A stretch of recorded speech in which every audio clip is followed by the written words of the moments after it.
የብርሃን እናት ድንግል ማርያም ሆይ ትወጂኛለሽን ብዬ አልጠይቅሽም። ፍቅርን የወለድሽ አንቺ ለዓለሙ ሁሉ ፍቅርሽ የበዛ ነው። አትናፍቅኝምን ብዬም አልጠይቅሽም። ዘወትር እኔን ለመጠበቅ ከጎኔ እንደማትለይ ያውቃለሁኝ።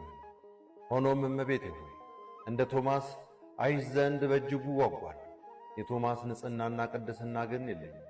እንደ ዮሐንስ ከጎንሽ ልሆን ጓጓለሁ። የዮሐንስ ጸጋ ግን የለኝም። እናቴ ሆይ እንደ ኤልሳ የልቦናዬ ዓይን በርቶ ሰማያዊ ክብርሽን ላይ አልተቻለኝምና አዝናለሁ።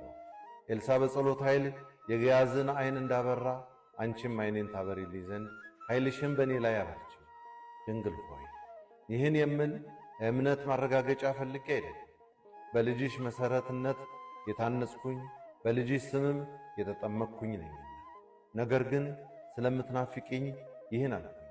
ስለዚህም ነይ ነይ እምዬ ማርያም እያልኩኝ እንደ እናቶቼም እለምንሻለሁ።